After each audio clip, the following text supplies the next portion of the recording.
Glad to be here to speak to you today. I know you having your tackle obesity campaign. Could you tell my readers and the listeners, some about it? Well, it's really a great program, and it's something that started a few years ago with around 2020, and it was huddle up and huddle up and let's talk about obesity. And what they did is they put a challenge with about 18 NFL players, alumni players. One of them was Dick Butkus, and they challenged them to lose X amount of weight. And of those 18 guys, 16 wound up losing over 35 pounds. You know, Excellent. and Butkus was one of them, and which was really cool that they got somebody like that in. So then what had happened is it just evolved into something new, and now it's the NFL Alumni Tackles Obesity, and basically what it is, it's a program through the NFL Alumni to give awareness about obesity. It's nothing to be ashamed of. It's something that happens. It could be because of lack of control. It could be because of what's happening internally. But whatever it is the program is there that they're your safety net. They're the guides that can help you. And if you want to get in, I think the website's up there, NFL Alumni and then tackle obesity.org, NFLalumni.org, tackle obesity. You could go there and you'd be able to contact somebody and get some help in terms of where you want to go and whatever your plan is. But it's just one of those things. And there's a lot of irony in this is because about 31, 32 years ago, a friend of mine who introduced me to my wife Janet Cantwell Papale, who was, by the way, in the movie they ever portrayed as a Giants fan, who was really a world-class gymnast. And he was putting together a thing for Room to Grow, and which was a daycare center for kids, but he wanted it to be a little bit more expansive than that. And he invited Janet, the former world-class gymnast, and me, the old washed-up NFL player, invited us to put the fitness program together. And what I did is I went, and back then we didn't have Googles, we didn't have search engines. So I went and I grabbed a whole bunch of pamphlets from doctors' offices, and I was focusing on that time, about 30 years ago, they were focusing on childhood obesity and what its effects would be right now, 25, 30, 40 years later.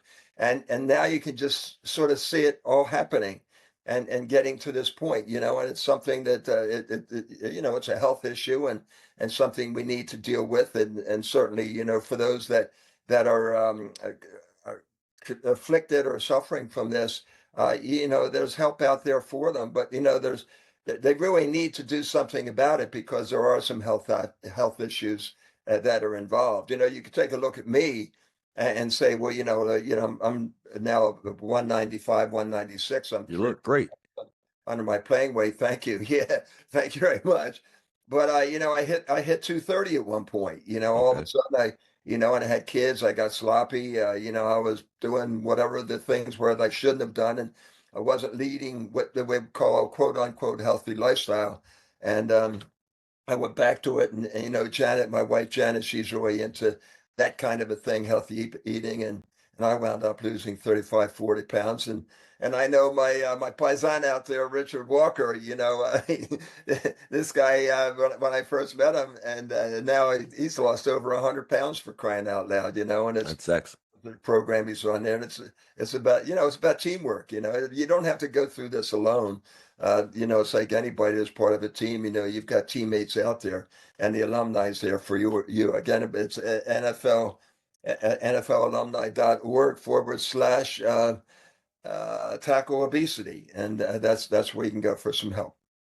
And I was going to ask you why this topic is so important, but I think you explained it in terms of teammates, friends, family members, just making sure everyone's healthy, their numbers are getting checked out, and different things like that, I can assume. Yeah, and you can see there's a lot of talk about it right now as we were going through the political campaign, not to get political, Yes. but there were a few people out there, they were talking about that and how important that is, not only to the individual, to their families and everybody else, but also to the country. And, it's just one of those things that people, that you can get control of it in most cases. In some cases, there's other things that are going to be affecting you.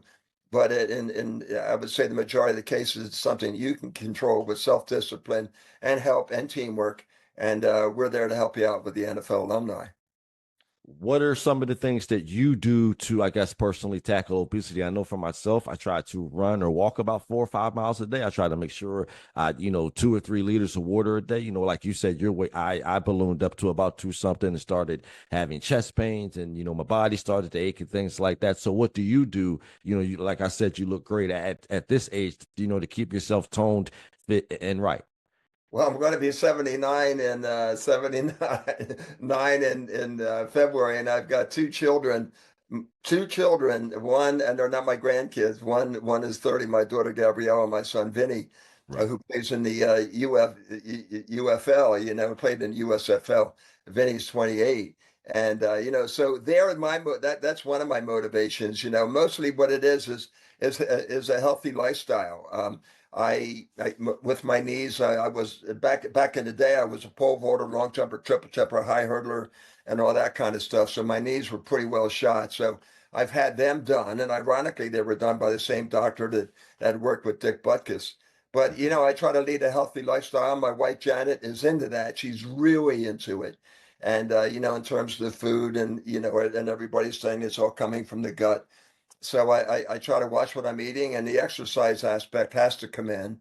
And there's two things I do. I live in South Florida. I'm in Philadelphia right now for the Rocky Run, which is Okay. another thing I hope we get a chance to talk about. But I try to lead a healthy lifestyle down there, ride the bike. I'm live in a golf community, and then the weights in my shoulders are all shot from pole vaulting, and also from some of the hits that I delivered and I took.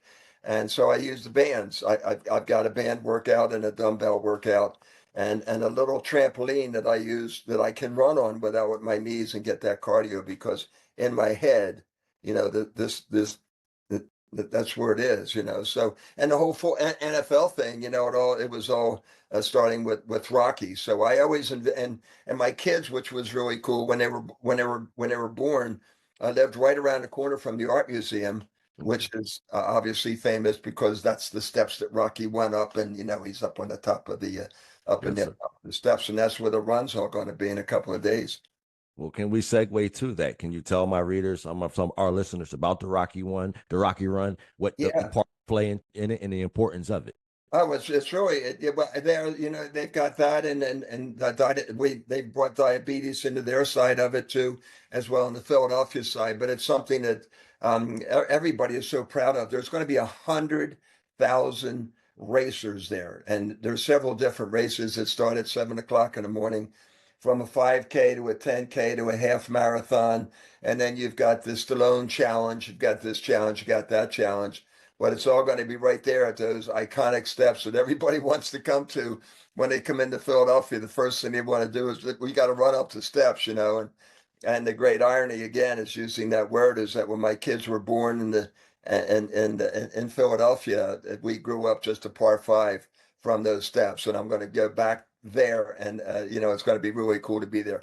I will be, as I understand it, I'm going to be the official starter, so that'll be really cool. So be looking for, if anybody's coming in. I don't know if they can even get into the race now, but they certainly can come and watch and be a part of the party, or come on over to the NFL alumni tent that we're going to have right there at the bottom of the steps, and take a shot at those steps. See what you got. Let's go. Yes, And sir. so it's going to be really exciting. It's a beautiful day right now. This fall weather that we've got in San Antonio, it's always beautiful there. But here it's in the 60s and 70s. It's going to be about, for if you're a runner on Sunday, it's going to be a perfect weather, 55, maybe 60 degrees, but a lot of oxygen in the air, and just a great day, great fall day in Philadelphia. And then on Sunday, we've got our beloved Philadelphia Eagles playing those stinking Dallas Cowboys. So it's going to be quite a weekend. What are your thoughts on this current Eagles team, if you don't mind? Well, they're starting to fulfill their potential, I think is a good way to put it. They suffered some pretty serious injuries. They had to get over. I'll tell you one thing that I was looking at. They had to sort of get over the missing Jason Kelsey, and Right. how important that center was to the Eagles offense. And thank God they have Saquon Barkley. He has just been, my God, he's been above and beyond anybody's expectations. He's just one 100-yard game after another 100-yard game. And everybody seems, that offensive line now seems to really be gelling, and they're doing very well without Dallas Goedert, their tight end.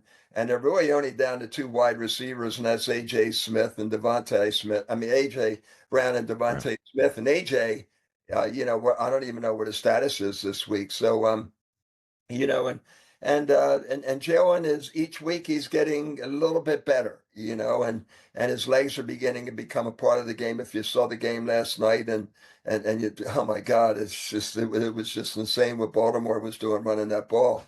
And Yes. Jalen's starting to use that. If that's going to be part of your offense, is the read option. That could be a real tough thing. So, but he's becoming more confident in himself, I believe, his offensive line. He's got Saquon back there, and that's really a nice thing. And the defense just has to defend, and special teams have to do well. And so far so good. So, hey, they're on a little bit of a roll, but they've got the Cowboys coming up, and they've got Washington, the Commanders, and next week, and they'll find out who and what they are, because the Cowboys game, they're not going to be those same Cowboys that played last week, especially out there in Texas Stadium, which is really cool. Which was really great, because we filmed a week of the movie out there in Texas, and Jerry Jones was really cool to be around. So we had a good time with that. But yeah, and it's amazing. I've got guys now that I just love, that I used to hate when I was with the Eagles, Moose Johnson, and he's with UFL, and Emmett Smith and I have done some Yes. podcasts together, Drew Pearson, and it just goes on and on and on. And the more I get to hang with the alumni, the more I love them. So that that feeling I used to have about the Cowboys back then is sort of diminishing a little bit anyway. Excellent. Final question. Speaking of the UFL, your son Vinny, great wide receiver at Delaware, spent time in Eagles camp. He's flourishing in UFL. Can you tell us, about him, what it's like to watch him? Does he remind you of yourself at all, any? Well, he doesn't remind me of me, because he's so much better than me, and he gets a lot of he gets a lot of play offensively, Yes. but he did lead the league in tackles and special teams last year, and then this year he became more and more of an offensive weapon, was leading the league actually in touchdowns right until the very end, when the offensive line fell apart. But yeah, he's doing quite well. His dream is the NFL. But what was really cool, which I would have never thought would have been as cool as it was, is that he had been contacted by Italy, because I'm of Italian descent, and there's a Okay. certain line there that enabled Vincent to become an Italian citizen.